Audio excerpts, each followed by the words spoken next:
Welcome to another MP4Nation.net play and review. Today we have the new Onda VX747 Plus. Right now, at the time of this video review, this player isn't even out, so it's a sample. So some of the things that you'll see, like the design, like the box design, like this actually sticker, may not be the same when the actual player comes out.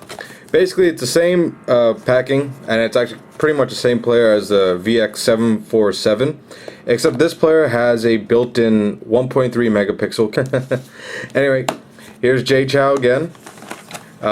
Here's the player itself. Let me just show you the accessories. Again, here's the manual. The manual's Chinese language, but the one we'll get when it comes out will be in English. CD with additional drivers if you're like Windows 98. Standard USB cord, 5-pin. Your Onda cleaning cloth. A stylus pen, but again, I'm going to use this entire player with my finger, so you don't really need it. And your standard Onda headphones. Originally, Onda actually told us this would have TV out capabilities, but since using it anyway, clearly it doesn't have TV out capabilities. So that's a bit of a downside. But anyway, here's the player itself. It has a 3-inch QVGA touchscreen. It's a resistive touchscreen, unlike the VX777, which has a capacitive touchscreen. Overall, it's the same build as the VX747. Here's the back of the player, and there's the 1.3 megapixel camera. And here's a built-in loudspeaker. On the production run version of this, you'll probably see some background logo with Onda and the Jay Chow signature, as normally Onda products have. 5-pin USB cable, on, off, and hold button. Micro SD slot where you can add up to an additional 32 GB of memory. Again, this particular model I'm holding in my hand has 2 GB of internal memory, but the players we'll be getting will have 4 GB and 8 GB of memory, internal memory. And here's your 3.5 millimeter audio jack. And let me just quickly actually show you. Here's a VX747. 747 Plus, exactly the same, only difference is camera. Let me just turn this player on. Oops. There we go.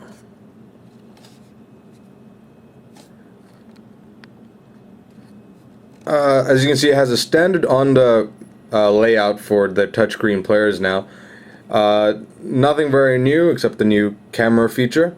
It does have your music player, your video, pictures, radio, ebook, fun and games, camera, your file browser, and your system settings.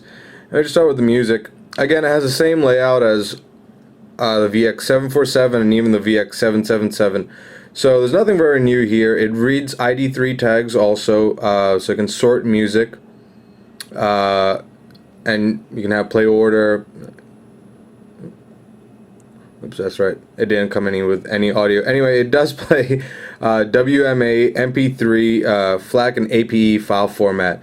One of the downsides is this doesn't have a custom EQ, unlike the VX777 that recently came out. So, bit of a downside there.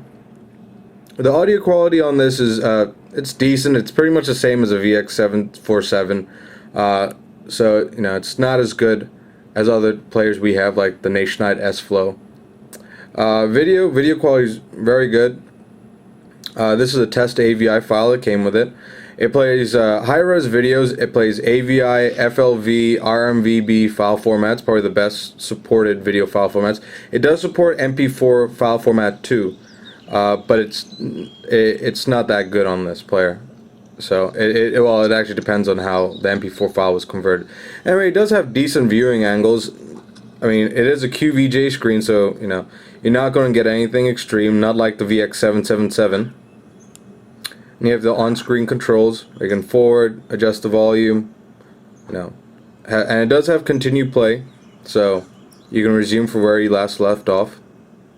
And again, there's nothing very new here from the VX747 or even the VX777, so I'm just gonna pass this by quickly. And it does play flash shockwave files, and we have found that you can actually play games on this, certain games, not all. So the on-screen touchscreen does work as an interactive function for some shockwave files.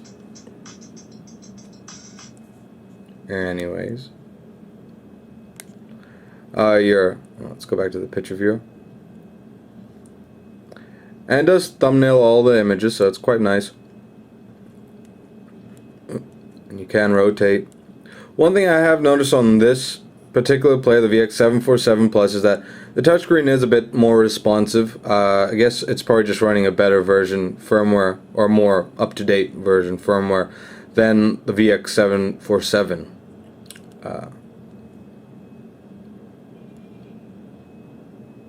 It does have different ways of sliding in video pictures. Anyway, this is a picture I took with the camera. Ooh, I got the slideshow function on. The first one was taken at a 1280 resolution. The other one you just saw was at 640 resolution, and this is at 320 resolution. It does support 3 different resolutions. We need to really turn off that. I think that was my anyway, the camera itself supports 3 different resolutions. From playing around with it, the 320 resolution works the best. The images look the sharpest, but of course the image is quite small. The 640 is not too bad, but the 1280 image resolution is pretty horrible. Again, it's a 1.3 megapixel camera, so I mean, I hope nobody's expecting, you know, like super clear, sharp pictures, you know, or people go and criticize this player for that. I mean, come on.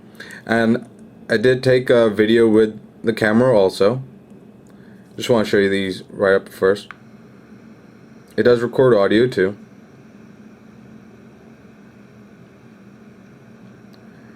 The video recording wasn't that bad. I mean, considering the camera quality and all.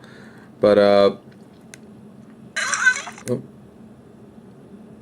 and the loudspeaker on this is a little louder than the VX747. Almost like, I think they're probably using the same speaker as they use in the VX777.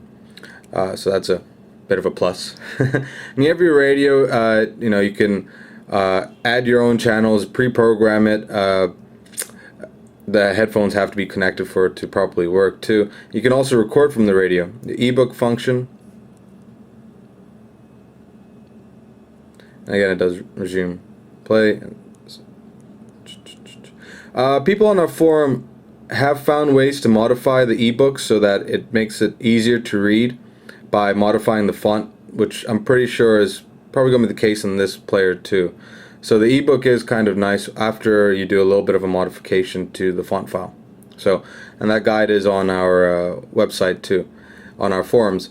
Here's the games. It's it's the same. No different from any of the other. The controls are just as sluggish as on the VX747. So, and here's the main camera that this player really is all about. The camera itself has a couple of good options. As I showed the pictures, it does have different resolutions, so, and it does have different quality. So you can go picture quality, very good, good, and common. I'm not too sure what they mean by common, but all the pictures you saw on that I took were all on very good. And you have the image resolutions.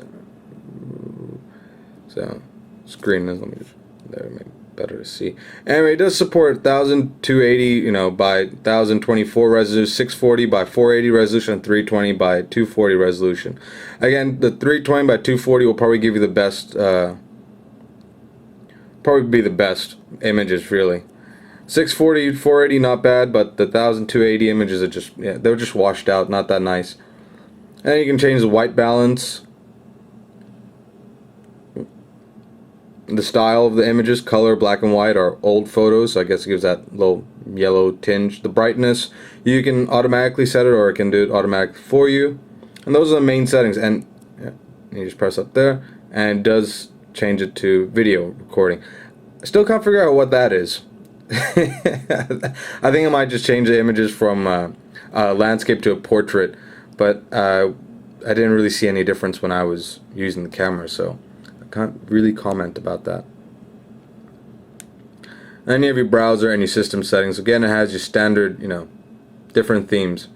Anyway, here's a VX747. It's basically just a VX747 with a camera. There's absolutely no difference. Head on over to our forums to discuss this, or head on over to mp4nation.net to check it out. We'll probably have this in about 1 week on our site, in probably 8 GB and 4 GB. And the 8 GB, probably be around $99 to $105. So, not a bad deal. Anyway, head on over to mp4nation.net. Thank you.